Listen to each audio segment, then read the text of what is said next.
Mr. Speaker, I obviously also rise in opposition to this legislation. You know, I do remember a time when the discussion on the minimum wage was a bipartisan discussion, and typically Republicans would support minimum wage increases. And somewhere Connecticut took a turn, and I think over the last couple of cycles, we have opposed it. Certainly not because we don't think that people should deserve a fair wage, but I think we have continued to be concerned about the direction that the state of Connecticut has gone and the impact that employers are able to have in absorbing these increases. So one of the things I like about our chamber is that it is a part-time legislature. This is a citizen legislature where all of us have other jobs and bring different perspectives to the table.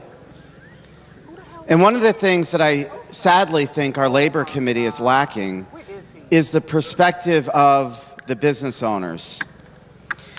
And this bill to me is personal because it does affect me as an employer. It's probably the scariest piece of legislation that I have ever seen in the 13 years I've served in this chamber. More scary than the other minimum wage increase. And I'll explain why. And having lived through, as an employer, that last cycle of increases and being able to absorb those increases, I now realize my eyes are wide open and I'm truly concerned about the impact this is going to have. Not necessarily on my bottom line or my profits, but the impact it's going to have on my workers. Because the last time we increased the minimum wage, what ends up happening is that the people that aren't earning a minimum wage, they're actually earning the living wage, don't get raises. They don't get increases. But the minimum wage workers do. Now, we've heard in some cases where there are individuals working 2 or 3 jobs to put food on the table for their families. But I have to venture to guess, and from what I've observed, there are industries where we have children or individuals working part-time to bring in a little bit of extra money, or just because they enjoy it to give them something to do. Those are the individuals that are also going to be impacted by this. So my business, as many of you know, I'm in the entertainment industry with sports and recreation. We hire full-time employees. They have full benefits. They have families. They've worked for me for years. But there's also, we have minimum wage part-time employees, and many of them are kids. It's their first jobs. We bring them into our business. It's a lot of fun for them. We train them.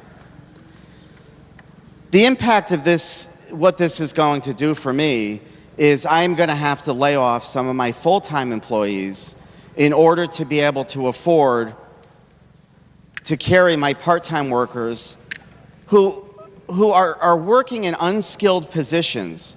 But for our youth, what they learn about showing up to a job on time, learning how to interact with customers, is invaluable skills that they can have later on in life. And I'll talk about that impact a little bit later, but I also want to reference to everybody in this chamber that the state of Connecticut in 2007 changed our youth employment laws because we wanted to make sure that employment wasn't impacting our youth. And for those of you that were in the chamber that passed those laws, you might want to ask employers around the state how that's working out. Because first of all, many of them don't even understand the hurdles that they have to go through when you hire youth. But the ones that do are reluctant now to even hire our youth because there are so many hurdles. You know, first off, if you're going to hire somebody, 16 to 17-year-olds, the state of Connecticut now imposes working papers. So the student has to go to their school, have their superintendent sign off on the piece of paper, which is a ministerial act, the employer has to collect that. And when I say ministerial act, I'm saying the employer or the superintendent doesn't have a choice. They sign the document. So we're just pushing paper. If the employer doesn't have that document, shockingly, the Department of Labor fines them. Then we have restrictions on the hours that they could work. And those restrictions, seem reasonable. You don't want a kid 16 or 17 years of age working more than 8 hours in a given day. And you don't want them working more than 6 days in a calendar week. That makes sense. But all of these restrictions go through the summertime. So my business, which is partly seasonal, where it gets more busy in the summer, Cimeter Lake Compounds, you're not able to hire them for 9 hours on a Friday in the middle of the summer. That's a labor violation. So all of those, I believe, have impacted youth employment in the state of Connecticut. And we talk about what our children are doing nowadays. We're fighting the issues with children being exposed to vaping, children being exposed to marijuana, children being exposed to smoking. They're hanging out in the streets. They don't have things to do. They're on their iPhones. Well, this very legislation that we passed in 2007, while it may have been well-intended, I will guarantee you reduced youth employment throughout the state of Connecticut. So I think first now, what impact these wage increases are going to have in youth employment. First off, I could guarantee you that businesses are not going to be hiring these individuals in order to train them if they need to be paying $15 an hour. So to our youth in the state of Connecticut, if this gets passed into law, go find another state to go work in, because the state of Connecticut is closed to you. But our small businesses, our mom and pops, they have to figure out how not just to absorb this and stay out of the red, but how you keep it going for everybody else. That's what stresses me out about this bill.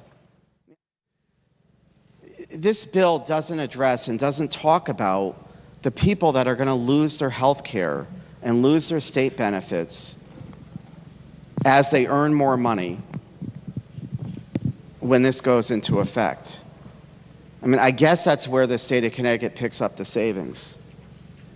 But I'm not sure it really incentivizes anybody to go to work for $15 an hour, knowing that they may lose their health care as a result of it. Now, I have to believe people in this chamber. I voted for the bill that increased the wages, the hourly wages, for our home health care industry. And I think it was like $14.75 an hour, that bill, and thought we were doing a good thing. It made sense. And you must have heard from that community, but they came back and they said, Vin, we can't give them health care anymore. And they're no longer eligible because they have the bumped up pay. And I thought that was a really important issue that we needed to address before we went ahead and did anything else. But we're not. We're just going to barrel ahead and champion $15 an hour, and we'll see where it gets us. And I think what I find offensive in this legislation, I know everybody is a little concerned with the fact that this might have a negative impact on the state of Connecticut. And if you're not concerned, read the articles that are coming out of New York City that's talking about the impact of the minimum wage on New York City, which you would think a restaurant in New York would be able to thrive anywhere. They could charge whatever they want. They have so many tourists coming in and out. People are going to pay for a burger, and they'll pay $20.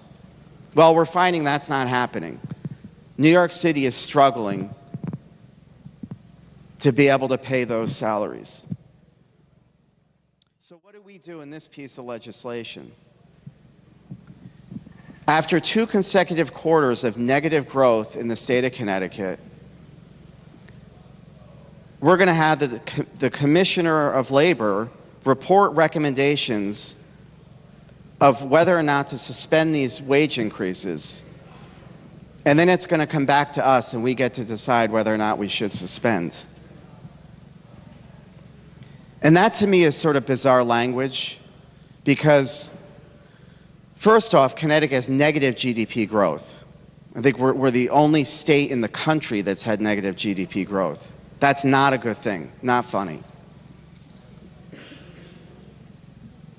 So we could certainly bet in the next 2 quarters, we probably are going to continue that negative growth. So what do we put in as a trigger? Well, we'll write a report and we'll send it to the legislature. And I think that's why I find that provision so offensive. Because if we really believe that 2 quarters of negative growth is unacceptable, there should be a stronger trigger put in. We have to, but we don't. So, Mr. Speaker, I'm standing in opposition to this bill. I'm very concerned that we are deciding to do something like this in the state of Connecticut, not because I want people to earn a greater wage, but because we don't know what this will bring for our future in manufacturing. We started to see an economic recovery, I thought, in our bipartisan budget. Revenues are increasing. But I think this bill isn't going to cut it. I think it's going to overshadow our state. And I'm sorry we're having this debate. Thank you, Mr. Speaker.